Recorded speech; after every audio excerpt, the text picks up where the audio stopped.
elevamos olor fragante para ti, solo a ti sea la gloria, Señor, la alabanza y la adoración. Toda rodilla se doble ante el único Rey y Dios.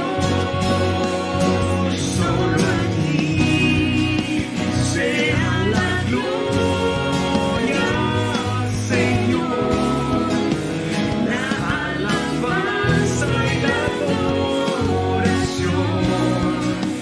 Que toda lengua confiese que tú eres el Señor.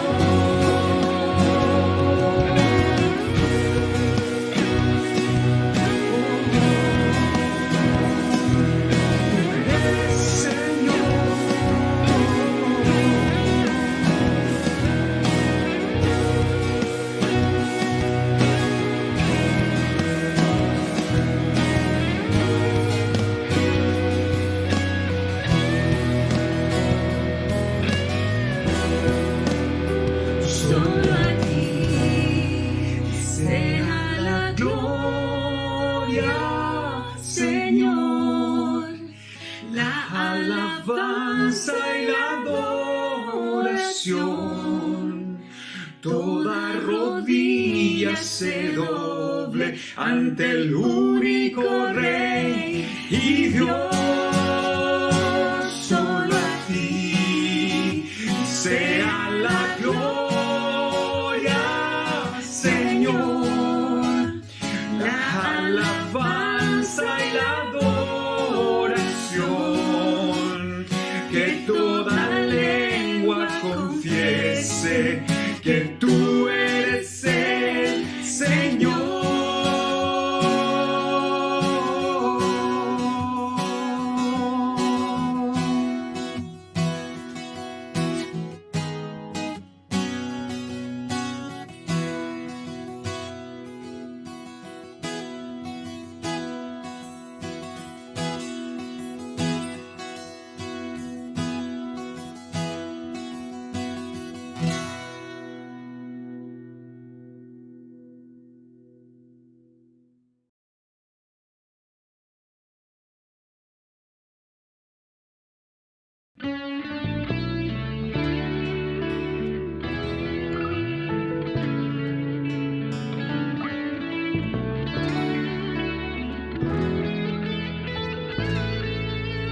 Gracias por la cruz, oh Dios, el precio que pagaste por mí, dejando mi pecado allí, sublime amor, tu gracia me salvó. Gracias por tu amor, oh Dios, tus manos clavadas por mí, me has lavado, oh Señor, conozco tu abrazo y tu perdón.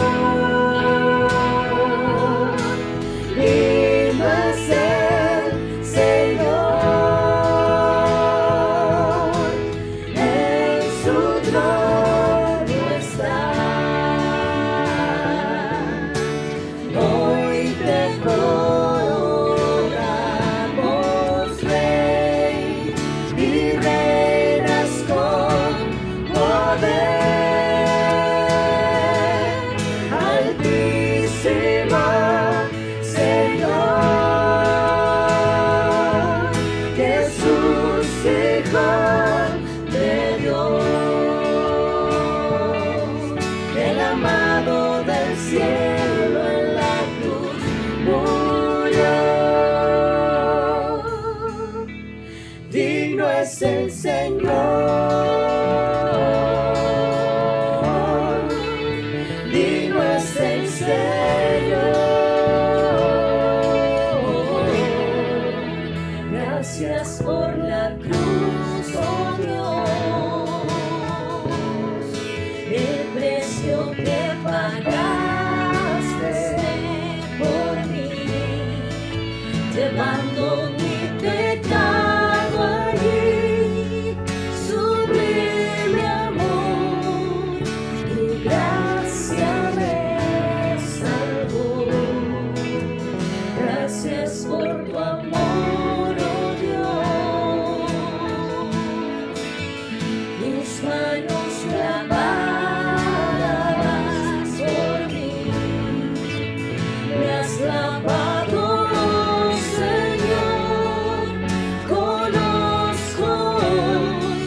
es el Señor,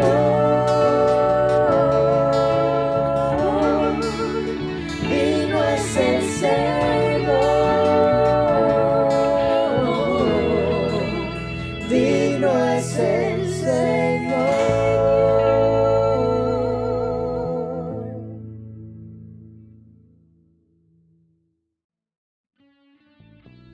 Muy buenos días, queridos hermanos. Damos gracias al Señor por este tiempo que podemos reunirnos a través de nuestro culto dominical.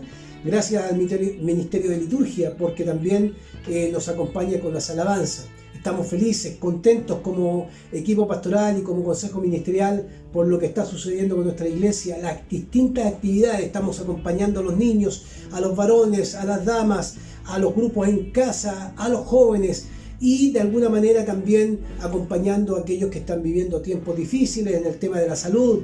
Así que estamos presentes como iglesia acompañándoles. Algunas actividades que son importantes para ustedes que la puedan agendar. Los niños de la iglesia, especialmente la escuela dominical, ha programado tener clases a través de Zoom para la clase de primarios de 9 a 11 años los días domingo a las 17 horas.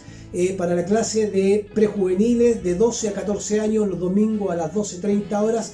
Todas estas clases a través de Zoom, por lo tanto pueden escribir a escueladominical@asilprovidencia.org y ahí inscribirse para poder participar.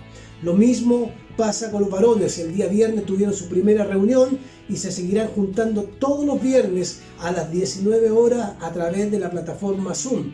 Todos aquellos que quieran participar y recibir el link de Zoom para participar puede escribir a hombres@asilprovidencia.org para que puedan hacerse parte de este ministerio también. Lo mismo queremos invitar a los jóvenes adultos. Todos los días lunes se están juntando los jóvenes adultos a las 19 horas para tener su reflexión y su tiempo de oración y conversar, dialogar. Así que no olviden, todos los lunes 19 horas los jóvenes adultos. También en su correo pueden inscribirse, jóvenesadultos@asilprovidencia.org, y les llegará el link también para poder participar. No olviden que después de nuestro culto y nuestra reflexión de la palabra del Señor, tendremos el culto infantil, como cada domingo. Este culto infantil tiene como propósito acompañar espiritualmente a nuestros niños para que se sientan no solamente acompañados, sino desafiados con las distintas enseñanzas que le entrega la escuela dominical junto con la pastoral de niños y por supuesto los desafíos que reciben cada domingo. De la misma manera les invitamos a las damas de la iglesia. Fíjense que la UFA se está juntando todos los martes de 15 a 16 horas a través de Zoom. Así que, hermanas, si usted quiere participar, puede comunicarse al correo mujeres@asilprovidencia.org y pedir que le manden el link para que pueda participar del culto de la UFA todos los martes de 15 a 16 horas. Lo mismo sucede con el programa de las charlas de café. El 13 de junio las damas tienen las charlas de café del mes de junio, por lo tanto estas se van a ir realizando sábado por medio, pero hay que estar atentas. Ustedes pueden visitar el Facebook de las mujeres Asil Providencia, pueden visitar Instagram de las mujeres también y ahí encontrar toda la información de las actividades. Pero no olviden, la charla de café está agendada para el 13 de junio. Es una oportunidad de conversación, una oportunidad de poder participar de la palabra del Señor también. Lo mismo pasa con grupos en casa. Los grupos en casa se están juntando de diferentes maneras a través de las plataformas de WhatsApp, Zoom y otras plataformas más que existen, donde se están juntando para orar, para acompañarse espiritualmente. Y lo más lindo de todo es que están compartiendo los devocionales. Cada lunes nosotros como equipo enviamos el devocional para que lo compartan con sus grupos y de esos devocionales surgen los diálogos y las conversaciones.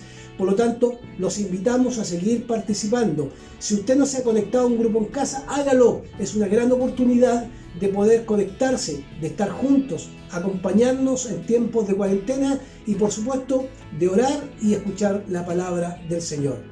Así que los invitamos a participar. También queremos invitarles a orar. Todos los días a las 22 horas, la iglesia está llamada a orar. Tenemos las peticiones de oración para la semana del 7 al 13 de junio que nos hizo llegar el Ministerio de Oración. Estaremos orando por aquellos que trabajan en el área científica. ¿Por qué? Están buscando caminos, soluciones para enfrentar esta pandemia tan dura que ha sido para las naciones del mundo, pero especialmente también para nuestro país. Así que oremos para que Dios dé sabiduría, para que ellos puedan encontrar de alguna forma soluciones para enfrentar lo que está pasando en esta realidad social que vivimos hoy día. Oremos también por el Seminario Teológico de la Alianza Cristiana y Misionera y sus diferentes sedes. Tenemos la sede de Concepción y la sede de Santiago y por supuesto la sede central que está en Temuco. Oremos por el rector, oremos por los profesores y oremos también por los directores de las distintas sedes para que el Señor también les ayude en sus tareas académicas y que también esas tareas académicas puedan ir dando frutos en el tiempo. Y por supuesto, hermanos queridos, hacemos un llamado para que no olvidemos a los hermanos que están enfermos, aquellos que están viviendo tiempos difíciles en temas de salud, en temas económicos, en temas laborales. Oremos para que el Señor traiga soluciones y alivio frente al agobio, la incertidumbre, la preocupación, de tal manera que se puedan sentir también respaldados por la iglesia del Señor. Así que todas estas actividades queremos dejarlas en su hogar para que usted pueda agendarla y pueda estar atento. La iglesia sigue caminando, seguimos avanzando. Vamos a tener un tiempo de oración por las peticiones que hoy hemos mencionado y por la palabra del Señor. Gracias te damos, Señor, porque tu palabra nos acompaña cada domingo. Te damos gracias porque podemos orar. Oramos por las personas que trabajan en el área científica. Dale sabiduría, dales capacidades para encontrar soluciones frente a este virus, esta pandemia que ha azotado al mundo entero y que pueda traer alivio también a muchas personas. Oramos por nuestros seminarios teológicos, Señor, especialmente por la sede central y también por Concepción y Santiago, que estas sedes puedan ser guiadas por tu Espíritu Santo, para que puedas tú también, Señor, a través de tu presencia, dar las capacidades tanto a los que dirigen el seminario teológico como el rector, el decano, los directores, profesores y estudiantes. Que tu gracia les sostenga en cada momento. Pero oramos también, Señor, por nuestros hermanos que están enfermos. Alcánzalos con tu mano de sanidad. Alcanza a aquellos que están angustiados por los temas económicos, por los temas laborales. Trae alivio a sus vidas. Preséntate como tú lo sabes hacer, Señor, con tu presencia y tu espíritu, de tal manera que ese espíritu traiga consolación, traiga salud y traiga esperanza a la vida de la iglesia. Oramos en el nombre de Jesucristo nuestro Señor. Amén.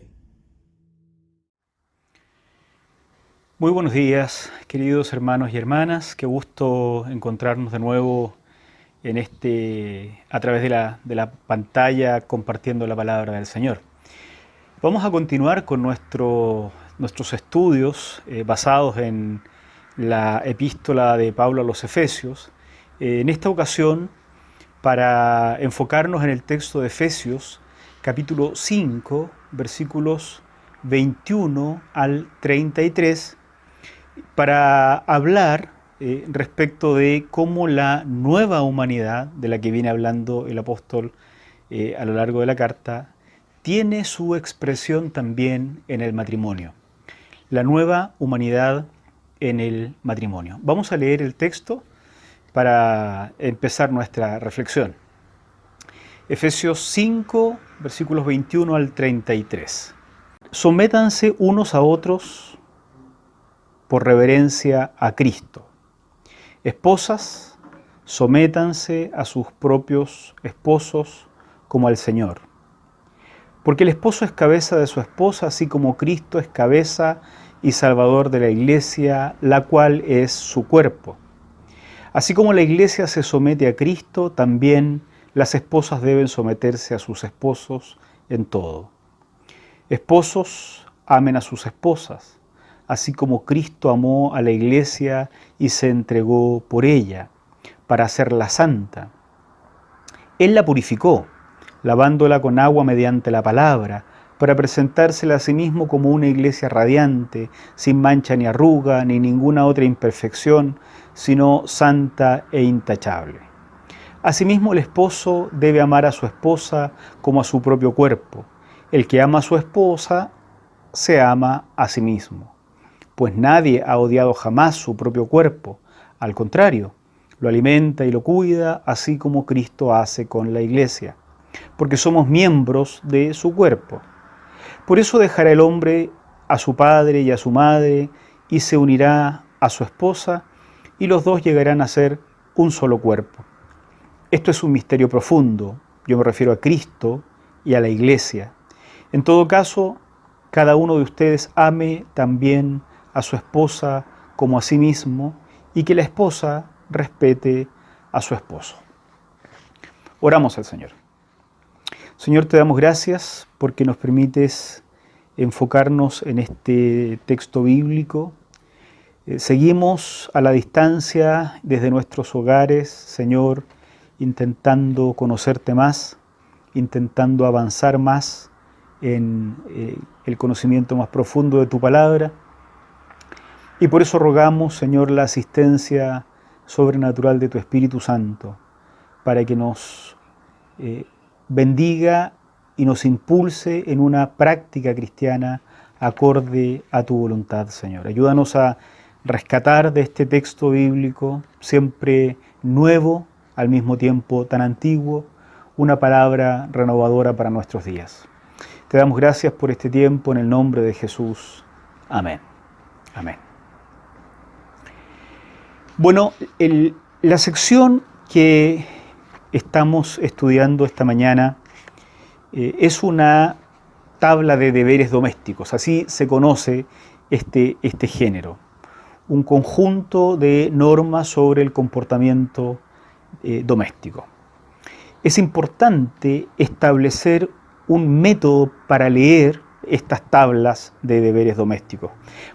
Ustedes se van a dar cuenta a medida que avancemos en estos sermones, la próxima semana, las semanas siguientes, que estos deberes domésticos incluyen consejos para la vida en el matrimonio, consejos para la relación con los esclavos y las esclavas, y consejos para la relación con los hijos.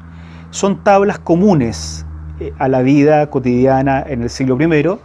En esa cultura existían esclavos, por supuesto que también matrimonios, también existían hijos e hijas, y por eso las tablas de deberes domésticos pretenden normar un funcionamiento adecuado de acuerdo a las relaciones que se tenía dentro del matrimonio o con los esclavos o con los hijos e hijas.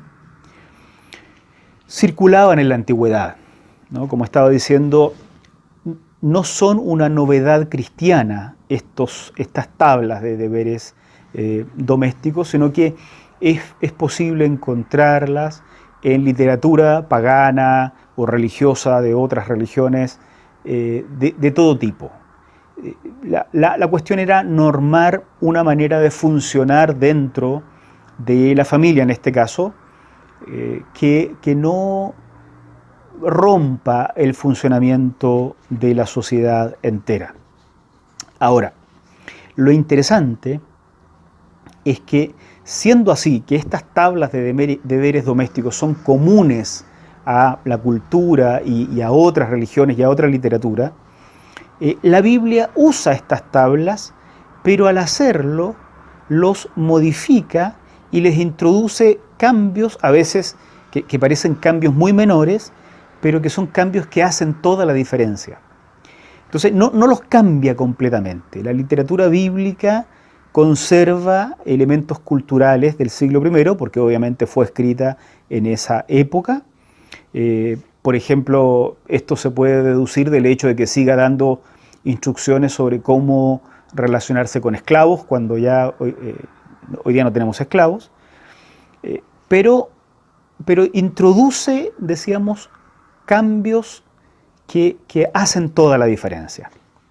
Si no establecemos un método, nosotros podríamos terminar reproduciendo, como si fuera palabra de Dios hoy día, cuestiones que son simplemente culturales propias del siglo I, ¿no? Terminaríamos justificando la esclavitud, terminaríamos justificando sometimientos ilegítimos o lo que fuera. Por eso hay que establecer un método. Así es que quiero proponer el siguiente método para abordar estas tablas de deberes domésticos.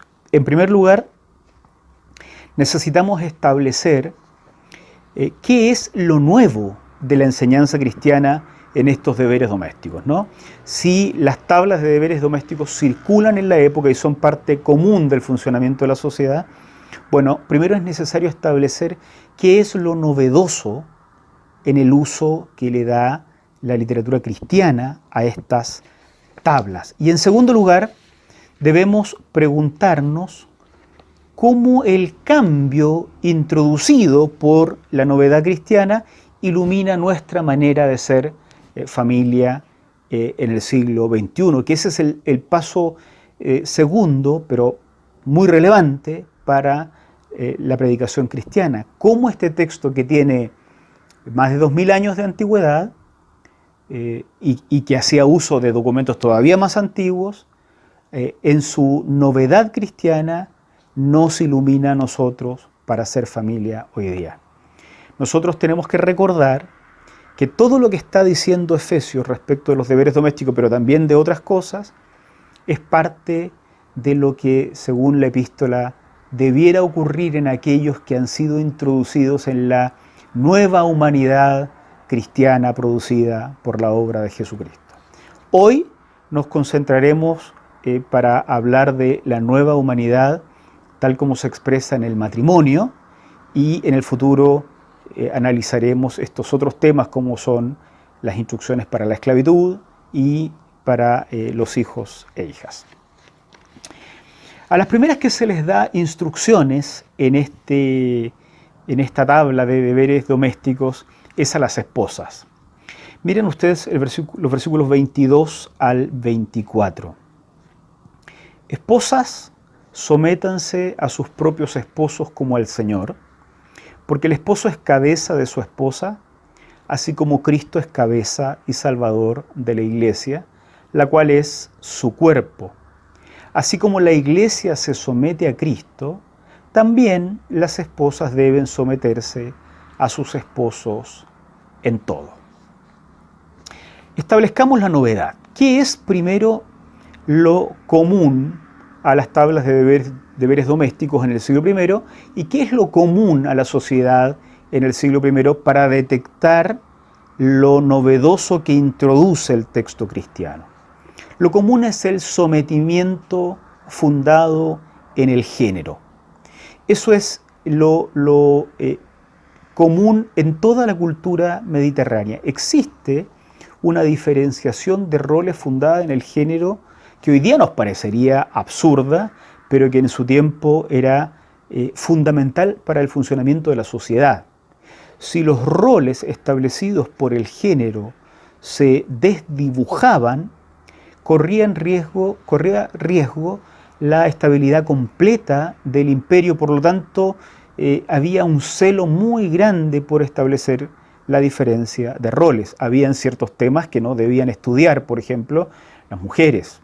El mundo de las matemáticas, del estudio de los astros, el mundo de la filosofía, no eran cuestiones propias de mujeres. La participación política, la votación en ciertas decisiones importantes que las ciudades tenían que determinar, si ir a la guerra o no ir a la guerra, no eran cuestiones en las que una mujer debiera participar. Y si participaban, entonces se tenía la sensación de que se estaba rompiendo el orden natural de las cosas. Así es que entender una subordinación basada en a qué género, masculino o femenino, tú pertenezcas, era lo común. La cultura tenía esta concepción de género según la cual las mujeres estaban subordinadas y eran, en estricto rigor, propiedad de los hombres de su vida, ¿no? Del padre, que podía decidir sobre su vida, sobre su matrimonio, sobre su soltería, y después del marido. Uno podría ser, resumiendo, un excelente pagano en el siglo I, común y corriente, si uno tenía esta concepción de subordinación a partir del género. ¿Qué es lo nuevo? Porque lo común está presente en el texto de Efesios. ¿Cuál es la novedad que introduce el escritor en esta tabla de deberes domésticos?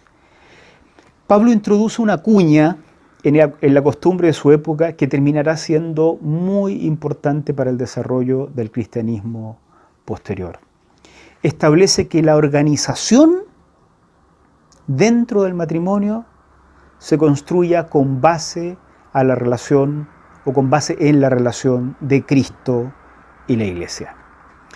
Miren que el hecho de que Pablo dirija un mandamiento a la mujer, a la esposa sométase, el hecho que dirija un mandamiento a ella directamente ya es novedoso. No se acostumbra en la época que ella reciba instrucción sino a través de su marido. Pero en este caso ya es una novedad que a ella se le reconozca la capacidad de reflexionar en torno al mandamiento que está recibiendo. La instrucción no le llega mediada por su marido, como era la costumbre. Ella tiene que, por su propio razonamiento, pensar en qué consiste la relación de Cristo y la Iglesia para aplicar esa relación, porque eso es lo que le está pidiendo, a su propia praxis de esposa. Nosotros sabemos hoy día que la relación de Cristo y la Iglesia no es una relación establecida por género.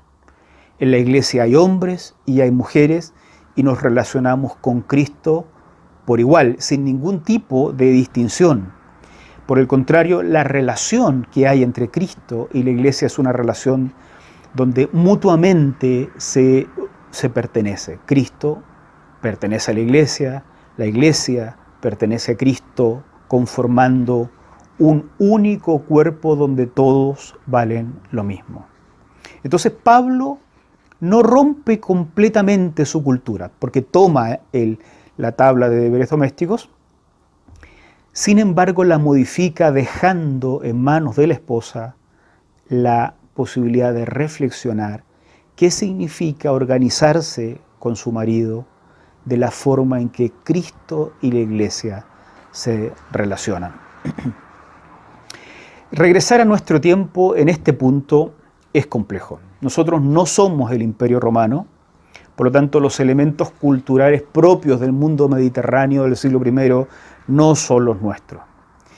Dejando de lado los elementos culturales que tienen que quedarse a vivir en el siglo I, no hay que traerlos para acá, lo que nos queda es la necesidad de una organización que tome como base la relación de Cristo y la Iglesia. ¿Cuál debe ser el rol de la esposa?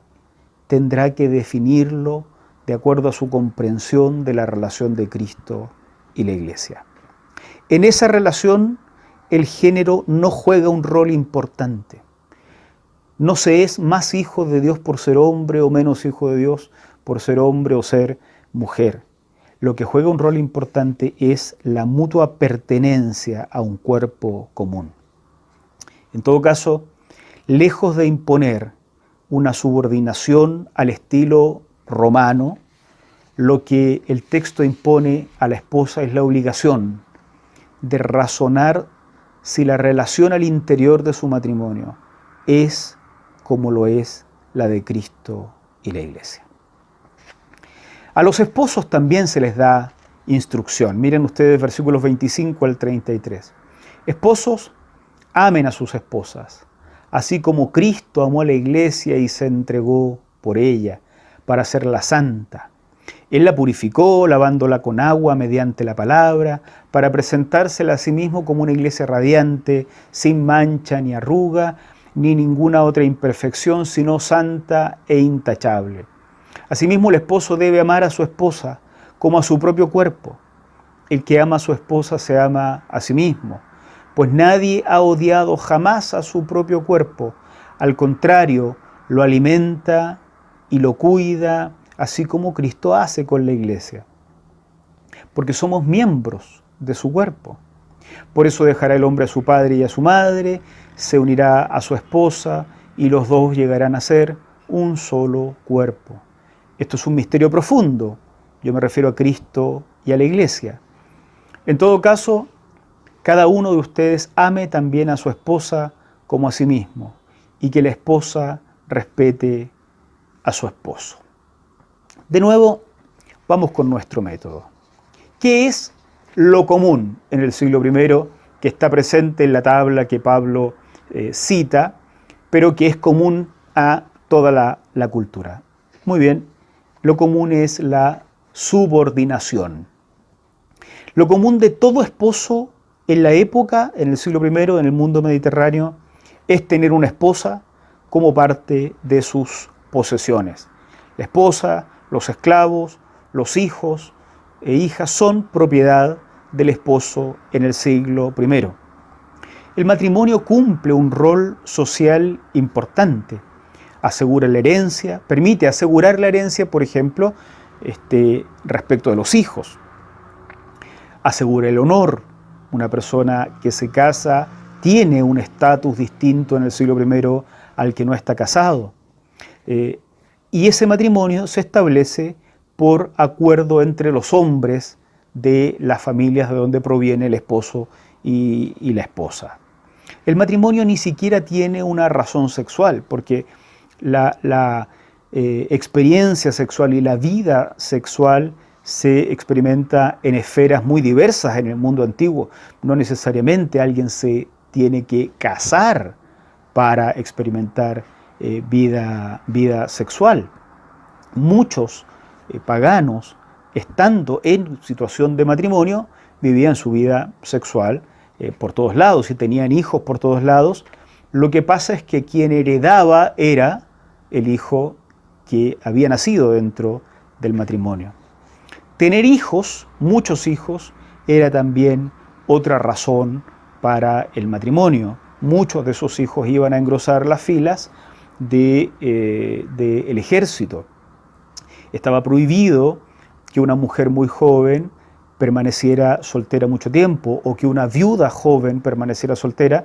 Estaba prohibido estatalmente en algunos lugares porque era muy importante seguir procreando, de tal forma que los ejércitos en permanente guerra no se desabastecieran de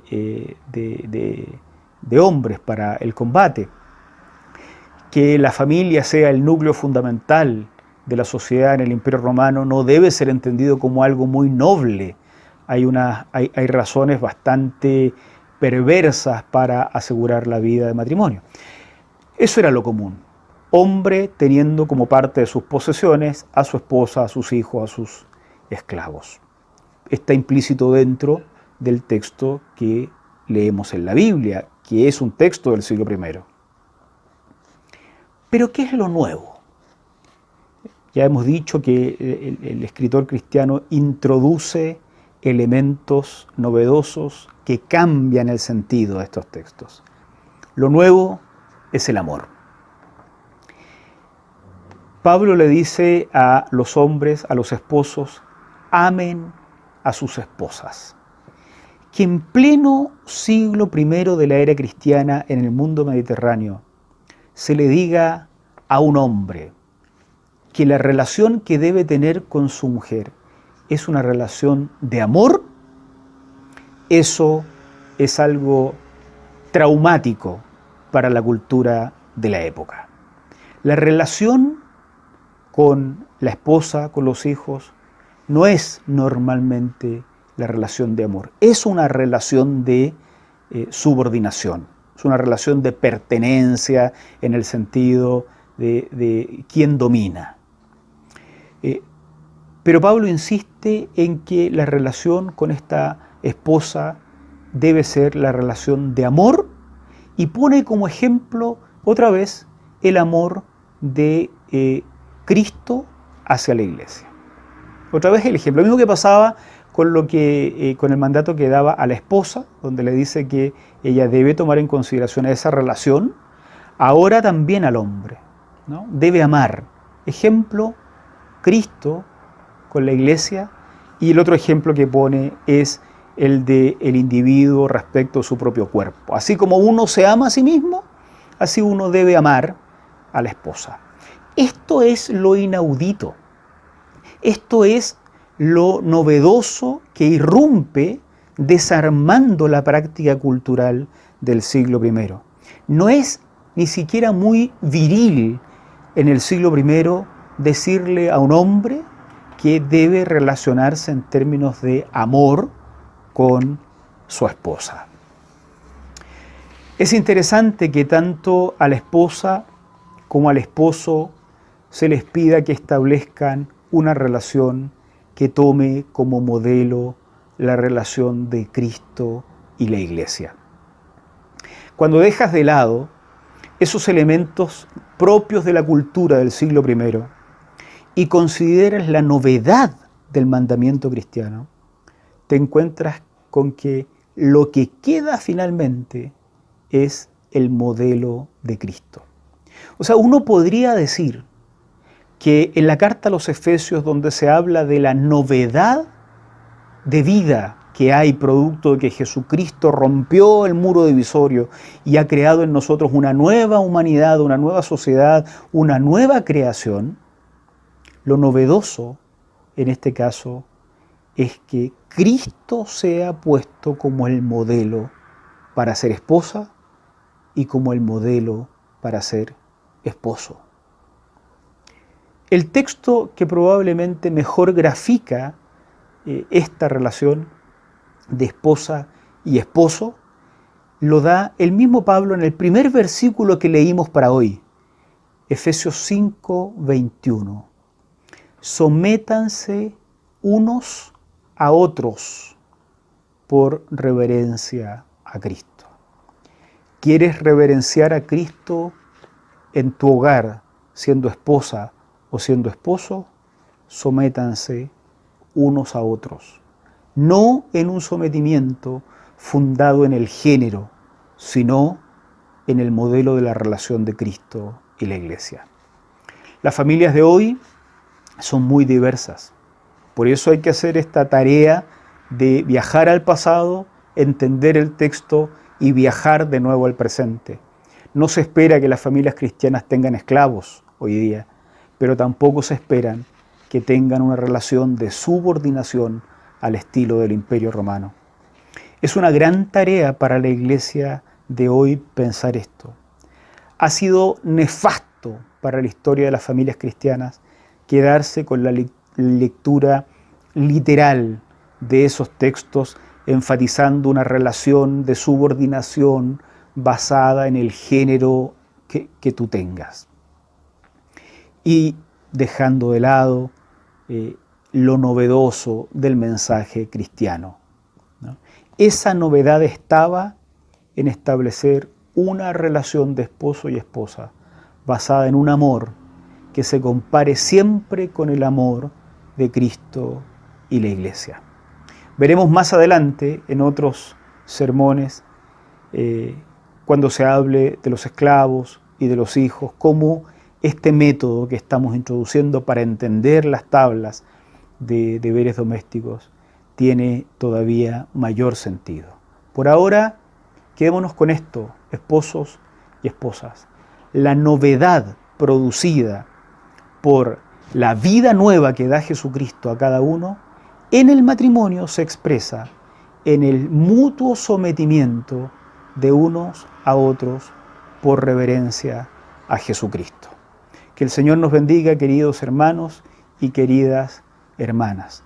Oramos al Señor. Gracias te damos, Señor, por este tiempo en que nos permites relacionarnos, Señor, contigo por la gracia de Jesucristo. Gracias porque nos das tu palabra para este tiempo.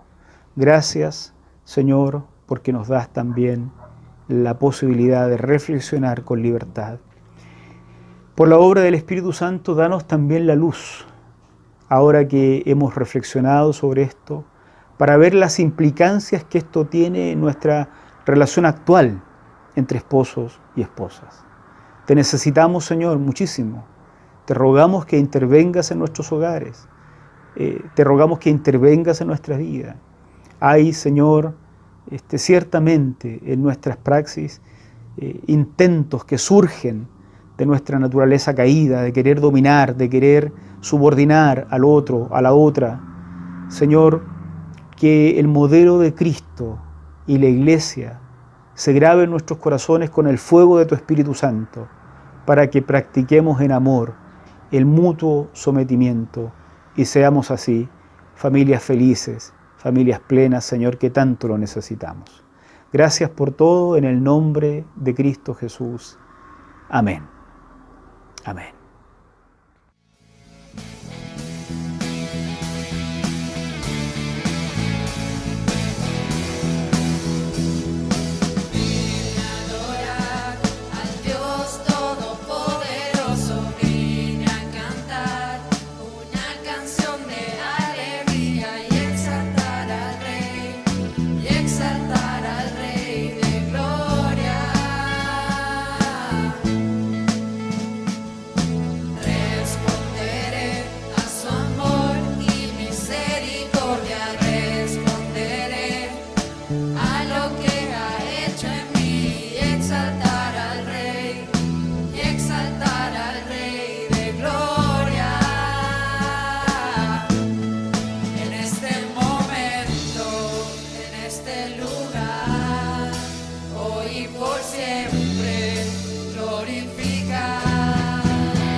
Muy bien, queridos hermanos y hermanas, vivamos una semana bajo la bendición del Padre, del Hijo y del Espíritu Santo. Que Dios nos bendiga.